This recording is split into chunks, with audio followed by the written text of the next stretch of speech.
Em nome do Pai, do Filho e do Espírito Santo. Amém. Pai Santo, Pai bendito, nós vos suplicamos para que nos auxilie com os nossos trabalhos, dando-nos o entendimento de tudo o que desejas de nós, para que façamos a vossa santa vontade aqui na terra, como ela é feita no céu. Que a doce Mãe de Deus nos auxilie, que assim seja. Amém. Em nome do Pai, do Filho e do Espírito Santo. Bom, então vamos continuar com a nossa meditação, com a nossa partilha, falando da nossa missão como leigo. Pelo batismo, né, nós somos inseridos no corpo, que é a igreja, o corpo místico de Cristo na terra. Ela é a barca que nos conduz até a salvação, que nos leva, né, até o porto seguro da nossa salvação, adquirida por Jesus Cristo. E dentro dessa realidade, nós precisamos entender que no nosso batismo, nós somos pela igreja mergulhados em Cristo. A simbologia da água e tudo é para que nós saibamos que nós somos mergulhados em Cristo e saímos de lá com uma veste nova. E o batismo, por ser assim algo tão profundamente marcante na nossa alma, ele deve também nos levar a uma dimensão nova como cristão. Não só como os pobres pecadores, mas aqueles que são resgatados pelo sangue do Cordeiro, pelo Cristo, né? pela sua doação total por cada um de nós. Pelo resgate que nós recebemos a partir da entrega de Jesus Cristo.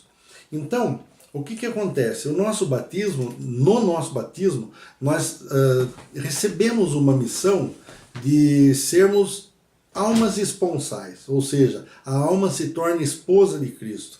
E é nessa comunhão, né, de alma com o próprio Senhor que nós vamos crescer e desenvolver na nossa vida espiritual a nossa intimidade com Deus e tudo aquilo que é necessário como prática e vivência, né, da palavra de Deus e da nossa missão. Para trabalharmos nesse sentido, o que acontece? Nós recebemos pelo batismo 3 munos. A palavra muno significa trabalho, capacidade, capacitação, né? Ou até a gente poderia dizer munição para esse trabalho. Então, o que acontece? O munus que nós recebemos em Cristo pelo nosso batismo, na realidade são 3.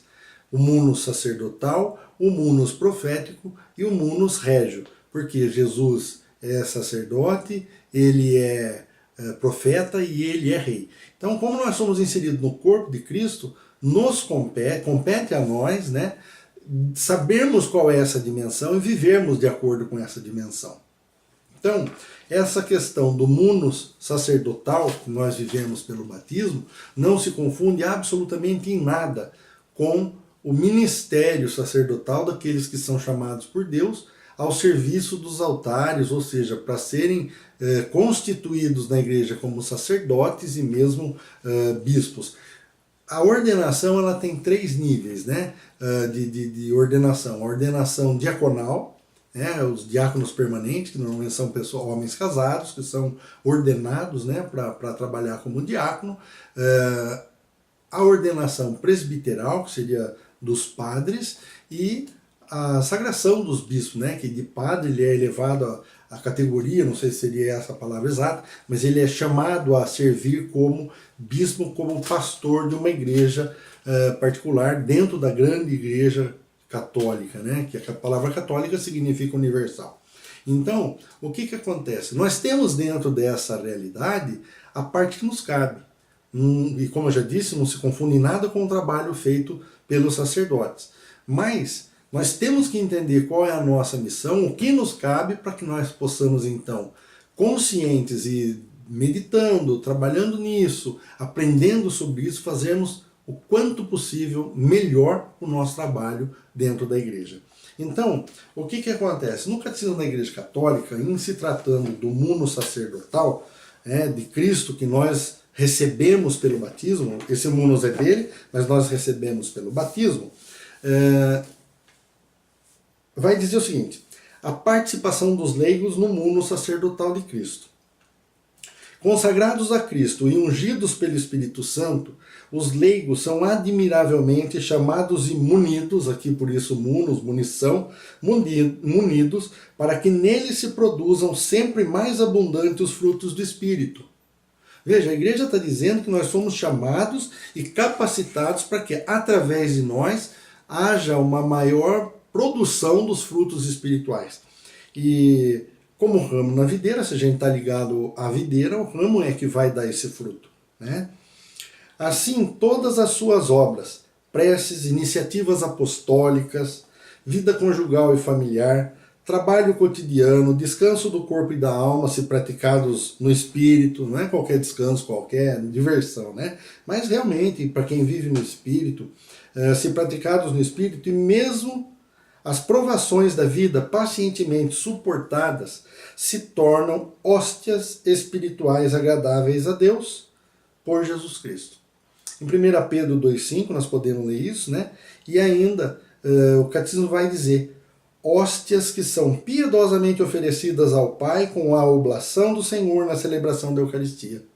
Então veja, no momento do ofertório, a gente muitas vezes está na procissão das ofertas e vai até o altar fazer a nossa oferta. Não é uma questão só de doar o dinheiro que nós podemos e devemos fazer para ajudar a igreja, mas darmos realmente a nossa vida ali no altar. Essas ofertas que são levadas até o altar, o pão que vai ser transformado em carne e o vinho que vai ser transformado em sangue, né, transubstanciado, o que acontece? Junto com isso, nós devemos colocar todas essas nossas situações, e essas ofertas são chamadas de oblatas, né, essas ofertas, e junto com a oblação do Senhor, e a oblação é a entrega que é feita para o sacrifício, né, a entrega é feita para que seja usada e consumida.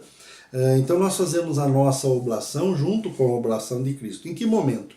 No momento em que o sacerdote prepara as ofertas, né, ele estende o corporal, e aí ele vai dar graças pelo pão, né, fruto da terra, trabalho do homem, e depois ele toma o vinho, e junto com o vinho, normalmente são dois vasilhames, dois galeteiros, onde vai ter um vinho e outro água.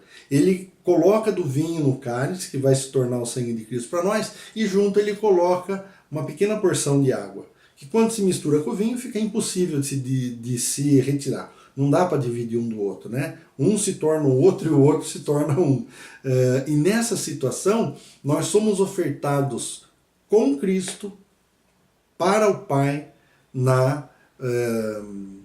naquele momento, né? No momento da oferta no altar. E ali a gente tem que entregar tudo, nossos fracassos, os nossos sucessos, as nossas alegrias e tristezas, o nosso trabalho cansativo e as nossas diversões, as nossas alegrias e tristezas, tudo. Não é para levar, isso aqui eu vou dar, mas o outro é muito feio. Não, inclusive a sua vida de fraqueza, de pecador, a minha vida de pecador, de fraqueza, de deficiências, de limitações, né? Fraqueza não é necessariamente pecado, a fraqueza é o reconhecimento da nossa limitação.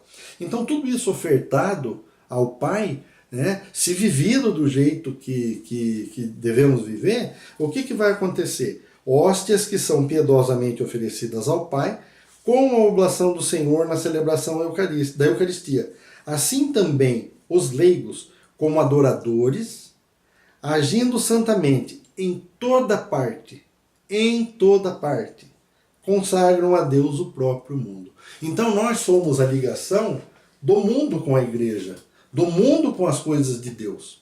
Por isso que na partilha anterior nós falamos da questão de que seria só através dos leigos, que o mundo vai conhecer o Evangelho e Jesus Cristo, né? Então, nós temos essa munição, nós temos essa possibilidade, porque Deus nos deu pelo batismo, pela presença do Espírito Santo, que nós façamos essa realidade, que essa realidade seja manifesta, né? Através das nossas vidas. Aí ele vai dizer, por exemplo, existem realidades no Brasil bastante difíceis, né? E não se confunda por isso a questão do muno sacerdotal conferido a nós pelo batismo e o munus e o chamado ministerial sacerdotal dos sacerdotes, bispos e tal. O que acontece? Existem realidades bastante difíceis no Brasil. Então, por exemplo, na Ilha do Marajó, tem comunidades que estão no sertão da ilha, no interior da ilha, e que eles recebem a visita do sacerdote uma única vez no ano. Né? E isso se tiver sacerdote. Né? Porque é uma realidade muito dura. Mesmo no interior da Amazônia, você anda de barco 4, 5 dias para chegar numa comunidade. E de uma comunidade na outra, 2 dias de viagem de barco para que eles consigam chegar na próxima cidade. Então, são realidades bastante diferentes da nossa, bastante difíceis. E nessas situações, o que acontece? Se as pessoas têm qualidades exigidas, né, os leigos podem ser admitidos de maneira estável ao ministério de leitores e de acólitos, onde a necessidade da igreja o aconselhar, podem também os leigos, na falta dos ministros, mesmo não sendo leitores ou acólitos, suprir alguns de seus ofícios, a saber, exercer o ministério da palavra, presidir as orações litúrgicas, administrar o batismo e distribuir a Sagrada Comunhão de acordo com as prescrições do direito. E para isso eles teriam que ter uma quantidade de Eucaristia para poder fazer, senão eles fazem a celebração da palavra sem Eucaristia. Né? Porque não dura.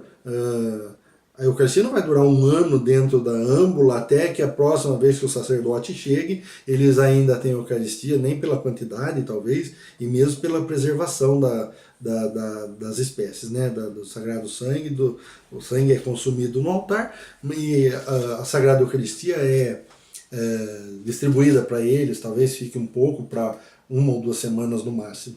Então veja, nessas situações, eles são autorizados pelo bispo, pelos padres que vão até eles, autorizando que eles exerçam essas funções. Né? A questão do batismo, por exemplo, nós vamos ter oportunidade de estudar com mais calma quando formos falar de sacramento, mas a realidade do batismo, qualquer pessoa vendo que alguém corra risco de vida, né, ou tem a possibilidade de morte, e sabidamente gostaria de ser batizado, ou mesmo a família que desejou batizar a criança, se não tiver um sacerdote, a igreja orienta que qualquer pessoa, qualquer leigo, batizado ou não, ele pega um ramo de planta com a água e faça em forma de cruz, despejando a água na cabeça da pessoa, da criança, dizendo, fulano, citando o nome da criança, eu te batizo em nome do Pai, e do Filho e do Espírito Santo. E essa criança está batizada, essa pessoa está batizada diante de Deus e a igreja reconhece esse batismo. Né? Tanto que, se faltou alguma coisa, a igreja vai só complementar o rito, mas sem dizer, não, esse batismo valeu, porque o batismo é só um, e não tem como repetir. Nós devemos renovar as nossas promessas batismais. A nossa crença, a nossa fé, a verdade da nossa fé apostólica, a nossa renúncia ao mal, isso sim, nós devemos fazer sempre possível, renovando as nossas promessas batismais, mas o batismo é uma única vez e não dá para ser retirado, nem Deus pode tirar a marca do batismo de uma pessoa. Então, esse munus que nós temos que viver sacerdotal nos convoca a todos a sermos participantes na igreja e usando as graças que nos são destinadas pela própria vida sacramental, pelo batismo, pela participação na Eucaristia, pela leitura da palavra, pela oração pessoal e de tantas outras maneiras, mas principalmente pela nossa ligação à igreja através dos sacramentos. Né? Há um crescimento muito grande quando a pessoa entende e busca mais frequentemente, sem, claro, nenhum exagero ou escrúpulo, né? Mas que busque uma vida de penitência, no sentido de sempre que perceber algo ou reconhecer algo como pecado na alma, no coração, procurar o sacerdócio e fazer uma boa confissão, né? E tomando os firmes propósito de se emendar, para que cada dia mais a gente possa produzir esses frutos que estão em Cristo e não ter empecilho em nós, para que através de nós esses frutos se manifestem. Né? E ainda assim, pensando nessa dimensão, quando nós fomos escolhidos por Deus para sermos batizados, então Deus já contava conosco para que nós produzíssemos os frutos que o Espírito Santo tem para realizar em nós. Se Jesus tivesse dito que ele era uma jabuticabeira, os frutos dariam no corpo de Cristo só na jabuticabeira, assim, né? É no ramo, é no caule que dá a maior parte das frutas e também nos galhos. Ele claramente diz que eu sou a videira e vós os ramos. Então em nós precisam ser encontrados esses frutos espirituais que possam servir as pessoas que têm necessidade da igreja, que têm a necessidade de Cristo, né? E nós somos essa porção da igreja, né?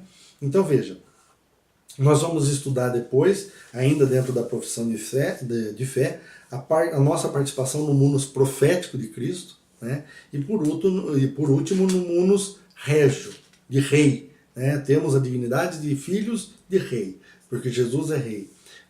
Deus concedeu a ele esse munus. E se nós estamos em Cristo, somos rei, porque Jesus é rei. Por sermos participantes da sua vida e por ele participar da nossa. Então vamos ficando por aqui, agradecendo a sua audiência e participação, pedindo que você possa dar o seu like, né? E se você viu alguma coisa que não goste ou que possa ser melhorado, por favor, nos indique o que seja, fazendo comentários. Pedimos que, se você puder, você possa compartilhar esse vídeo com alguém e acionar o seu sininho aí todas as vezes que a gente fizer uma postagem, você vai receber. Pedimos então com vontade mesmo de que você participe. Caso você tenha alguma pergunta, alguma dúvida, direcione a nós, que nós vamos fazer com muito gosto, ensinar aquilo que a igreja diz a respeito. Tá bem? Muito obrigado. Peçamos então a Deus a sua bênção, em nome do Pai, do Filho e do Espírito Santo. Amém.